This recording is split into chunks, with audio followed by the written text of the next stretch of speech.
Shalom Bapak Ibu dan Saudara-saudara yang dikasihi Tuhan dimanapun kita berada, mengawali setiap aktivitas, kehidupan, dan pekerjaan kita. Marilah kita mempersiapkan hati pikiran kita, agar kita dimampukan dan dikuatkan dalam menjalani hari-hari yang Tuhan sudah berikan kepada kita untuk kita lalui. Karena itu, marilah kita berdoa. Kasih karunia dan damai sejahtera dari Allah Bapa kita dan dari anaknya Tuhan Yesus Kristus menyertai kamu sekalian. Amin. Bapak, Ibu, dan Saudara-saudara yang dikasihi Tuhan dimanapun kita berada, firman Tuhan yang menyapa kita, tertulis dalam kitab Daniel pasal 2 ayat 44, demikianlah dikatakan. Tetapi pada zaman raja-raja, Allah semesta langit akan mendirikan suatu kerajaan yang tidak binasa sampai selama-lamanya. Dan kekuasaan tidak akan beralih lagi kepada bangsa lain. Kerajaan itu akan meremukkan segala kerajaan dan menghabisinya. Tetapi kerajaan itu sendiri akan tetap untuk selama-lamanya. Demikian firman Tuhan. Bapak, Ibu, dan Saudara-saudara yang dikasihi Tuhan, di mana Allah menyatakan suatu rencana dan rancangannya di dalam mimpi seorang raja yang bernama Nebukadnezar. Ketika mimpi itu diberitakan kepada seorang raja yang bernama Nebukadnezar, maka dia gelisah, dia tidak tenang karena tidak seorang pun yang mampu menerjemahkan, yang mampu menjelaskan arti mimpi yang ia lihat di dalam mimpinya. Maka Allah mengungkapkan mimpi itu melalui seorang yang bernama Daniel, yang adalah tawanan. Karena Allah ingin menyatakan kekuasaannya. Allah mau memberitakan tentang rencana dan rancangannya yang akan ia perbuat kepada seluruh kerajaan dunia, dan menyatakan kerajaan yang kekal, yaitu kerajaan yang daripada surga, di mana pemerintahan, kekuasaan, jabatan yang ada di tengah-tengah dunia adalah sementara. Ada masanya, ada periodisasinya. Maka firman Tuhan hari ini mau menyatakan kepada kita dan memberikan pengertian bahwa Allah semesta langit akan mendirikan suatu kerajaan yang tidak akan binasa, bahwa disinilah mimpi itu mau dinyatakan bahwa kerajaan-kerajaan yang ada di dunia ini akan berakhir dan akan binasa.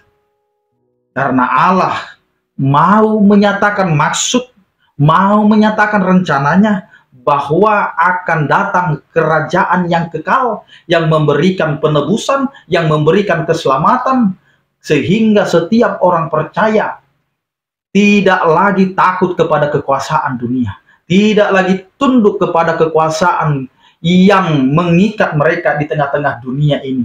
Tetapi mereka akan melihat bahwa kekuasaan itu ada di Allah itu sendiri. Maka Allah akan mendirikan kerajaan yang kekal itu di tengah-tengah dunia yang sementara ini. Maka disinilah Bapak, Ibu, dan Saudara-saudara yang dikasihi Tuhan, apapun yang kita duduki saat ini, jabatan yang ada pada saat ini, dan apapun yang dilayakkan oleh Tuhan bagi kehidupan kita, untuk kita memiliki kuasa, jangan pakai itu untuk kesewenang-wenangan. Jangan pakai itu supaya kita dielu-elukan, dipuja, dipuji. Tetapi pakailah itu untuk kemuliaan bagi nama Tuhan. Karena hidup kita adalah hidup untuk memperlihatkan, untuk menggugah setiap hati orang percaya untuk bisa percaya kepada kuasa Tuhan.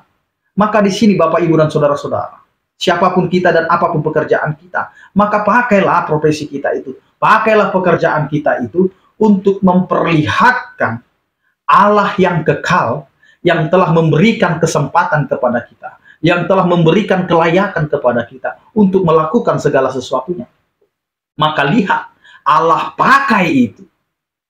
Allah memakai Daniel yang adalah orang yang tidak pernah diperhitungkan karena dia ada di dalam rombongan tawanan.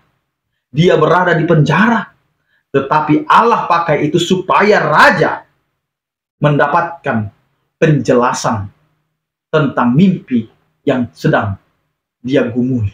Karena itu, Bapak, Ibu, dan saudara-saudara, rencana Tuhan tidak bisa kita batasi. Rencana Tuhan tidak bisa kita halangi. Maka siapapun kita, jika Tuhan sudah memakai kita, maka Tuhan akan menyatakan kuasanya. Maka Tuhan akan menyatakan apa yang dirahasiakan bagi banyak orang. Karena itu, Bapak, Ibu, dan saudara-saudara, hari ini Tuhan mau berkata, kerajaan dunia itu akan berakhir. Kekuasaan manusia, kekuatan manusia, kepintaran manusia, hikmat manusia, itu akan berakhir. Maka yang kita cari dan kita hidupi hari ini, marilah kita minta hikmat daripada Tuhan, supaya hidup kita adalah hidup di dalam Tuhan, yang akan memakai hidup kita, yang akan mendirikan kerajaan yang kekal, dan dia adalah satu-satunya kerajaan untuk selama-lamanya. Amin, kita berdoa. Terima kasih Tuhan atas penyertaan kasih setiamu yang memberkati kehidupan kami. Engkau mengingatkan kami bahwa hidup kami, jabatan kami, pangkat kami, apapun yang telah Engkau berikan kepada kami, pada saat ini, itu adalah kesementaraan. Karena semuanya itu akan berlalu, tetapi kasih setiamu tidak akan pernah berlalu. Karena itu Tuhan, Engkau akan mendirikan kerajaan-Mu di tengah-tengah dunia yang fana ini, di dunia yang sementara ini, agar kami setiap orang percaya mendapatkan suatu kekekalan yaitu hidup yang kekal yang daripada-Mu, sehingga kami dapat merendahkan diri di hadapan-Mu, dan kami tidak menyombongkan diri dengan apa yang kami capai dan gapai, tetapi biarlah nama-Mu tetap dipuja dan dipuji. Ajari kami Tuhan untuk menghidupi semuanya itu di tengah kehidupan kami, di dalam rumah tangga kami, dan di dalam kehidupan anak-anak kami dan juga pekerjaan kami. Kiranya Engkau Tuhan yang membimbing dan mengarahkan kami dalam setiap kehidupan kami, agar apa yang kami hidupi dan jalani itu menjadi kemuliaan bagi nama-Mu. Berkatilah setiap orang percaya yang sakit, Engkau berikan kesembuhan, yang berduka Engkau berikan penghiburan, yang bergumul Engkau berikan penyertaan kasih setia-Mu. Terpujilah Engkau ya Tuhan. Anugerah Tuhan kita Yesus Kristus, kasih setia daripada Allah Bapa dan persekutuan Roh Kudus, itulah yang menyertai kamu sekalian. Amin. Selamat beraktivitas, tetap menjaga kesehatan. Salam sehat dari kami. Tuhan Yesus memberkati. Horas.